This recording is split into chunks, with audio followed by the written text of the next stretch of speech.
사사기. 기억해봅시다. 여호수아는 이스라엘 지파들을 약속의 땅으로 인도한 후 율법의 명령에 순종함으로 하나님과의 언약에 신실할 것을 요구했습니다.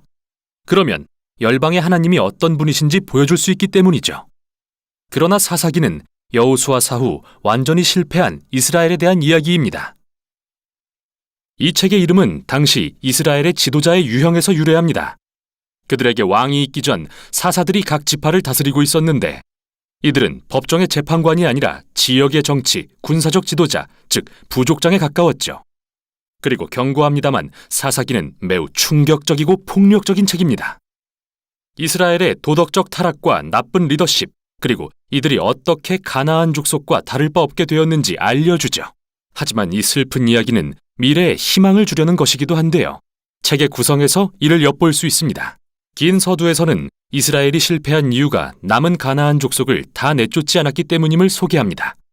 그리고 긴 본문 부분에서는 점점 타락해가는 이스라엘 사사들을 기록합니다. 시간이 흐르면서 이들이 어떻게 매우 좋음에서 좋음, 나쁨, 그리고 아주 나빠지는지 보여줍니다. 결론은 매우 충격적입니다. 이스라엘 백성 전체의 타락을 보여주는데요. 그럼 각 부분을 좀 더 깊이 살펴보죠.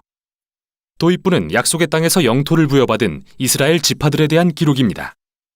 여호수아가 가나안의 주요 성읍들을 정복했지만 여전히 정복할 땅이 많이 남았고 가나안 사람들도 많이 살고 있었죠. 1장에는 이스라엘이 약속의 땅에서 쫓아내지 못한 가나안 족속과 성읍이 길게 나열되는데요.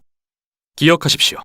가나안 족속을 쫓아낸 것은 도덕적 타락과 우상에게 자녀를 제물로 바치던 관습을 피하기 위해서였습니다. 하나님은 이스라엘을 거룩한 백성으로 부르셨지만 그렇게 되지 않았죠. 2장은 이스라엘이 가나안 족속과 이웃해 살며 그들의 문화, 종교적 관습을 그대로 수용해버리는 실상을 기술합니다. 여기서 잠시 이야기가 멈추고 2장의 대부분에서 저자는 앞으로 일어날 모든 사건에 대한 개요를 보여줍니다. 이스라엘 역사에서 이 시기는 하얀 곡선을 그리며 더 나빠지기를 반복하죠.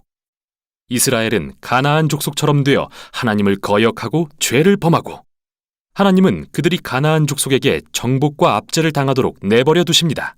결국 이스라엘이 자신들의 잘못을 깨닫고 회개하면 하나님은 이스라엘을 구원할 사사를 세워 적을 물리치고 평화의 시대가 오게 해주십니다. 그러나 결국 이스라엘은 또다시 죄를 짓고 처음부터 다시 반복합니다. 이 악순환은 문학적인 구성이자 다음 부분으로 이어지는 흐름인데요. 앞으로 등장할 6명의 주요 사사들에게서 반복되는 현상이죠. 첫 3명의 사사는 온니엘, 에훗, 드보라인데 이들의 이야기는 서사적인 모험담이면서 피비린내가 진동합니다. 사사 자신 또는 그들의 조력자들이 적들을 물리치고 이스라엘 백성을 구해냅니다. 다음 세 사사들의 이야기는 더 깁니다. 이들의 성격적 결함에 초점을 맞추며 그 정도가 점점 심해지는 걸 보여주죠. 기드온은 시작이 꽤 좋았습니다. 겁쟁이였지만 마침내 하나님이 그를 통해 이스라엘을 구하실 수 있다는 것을 신뢰하게 되죠. 그래서 거대한 미디안 군대를 횃불과 항아리를 든 단 300명의 용사로 무찌릅니다.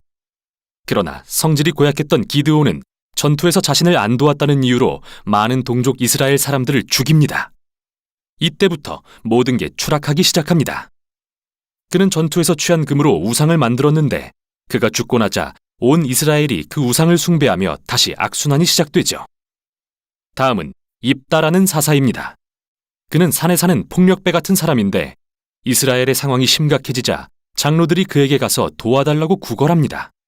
지도자가 된 입다는 암몬 족속과의 전투에서 효과적으로 많은 승리를 거두지만 이스라엘의 하나님을 너무나 몰라서 마치 가나안의 우상처럼 여기죠. 전투에서 승리하면 딸을 제물로 바치겠다고 서원할 정도로요. 이 비극적인 이야기는 이스라엘이 얼마나 타락했는지 보여주는데요. 이들은 더 이상 자신들의 하나님의 성품을 몰라 살인을 행하고 잘못된 예배를 드리기에 이릅니다. 마지막 사사인 삼손, 역대 최악입니다. 그는 많은 약속을 받고 태어났지만 이스라엘의 하나님과 관계없는 삶을 살았죠. 문란하고 폭력적이며 오만했습니다. 잔인한 전략으로 블레셋을 이겼지만 스스로는 결코 온전한 삶을 살지 못했죠. 그의 삶은 끔찍한 집단 살육의 장면으로 끝이 납니다. 여기서 잠시 짚고 가죠. 여러분은 책의 이 부분에서 반복되는 주제를 발견하셨을 겁니다. 그건 중요한 순간마다 하나님의 영이 사사들에게 능력을 주셔서 구원의 역사를 이루신다는 것입니다. 하나님이 이렇게 엉망인 사람들을 사용하신다고 해서 그들의 결정 전체 또는 일부라도 승인하신다는 뜻은 아닙니다. 하나님은 무엇보다 자기 백성을 구원하고자 하시는데 함께 일해야 할 자가 타락한 지도자들 뿐이니 그들을 사용하신 것뿐이죠. 이 부분 전체는 상황이 얼마나 악화됐는지 보여주려고 구성된 것입니다. 더 이상 이스라엘과 가나안 족속을 구별하지도 못할 지경이죠. 본이 되어야 할 지도자들도 말이죠. 마지막 부분에 오면 온 이스라엘이 타락합니다. 두 개의 비극적인 사건이 나오는데요. 심장이 약한 분은 주의하십시오. 두 사건은 사사기 마지막에 4번 반복되는 이 핵심 구절에 따라 구성됩니다. 그때 이스라엘에 왕이 없으므로 사람이 각기 자기의 소견에 옳은 대로 행하였더라. 첫 번째 사건은 미가라는 이스라엘 사람에 대해서입니다. 그는 개인 소유의 우상신전을 세웠는데 단지파가 보낸 사설부대가 신전을 약탈하고 그의 모든 소유를 훔칩니다. 그리고 평화로운 도시인 라이스를 불태워 모든 거주민을 살해하죠. 정말 끔찍한 이야기입니다. 이스라엘이 하나님을 망각하자 힘이 곧 정의가 되고 마는데요. 마지막 사건은 훨씬 더 심각합니다.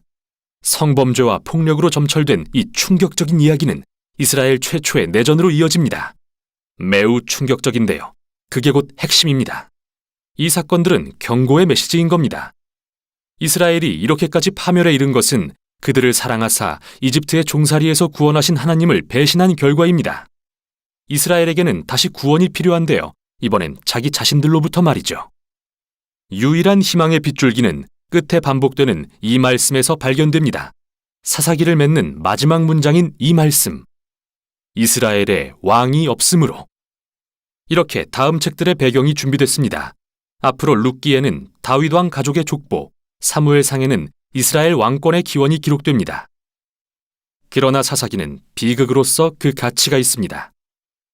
인간의 실태를 냉정하게 보여주고 궁극적으로 은혜의 하나님이 그의 백성을 구할 왕을 보내주실 것을 알려주기 때문입니다. 이것이 사사기입니다.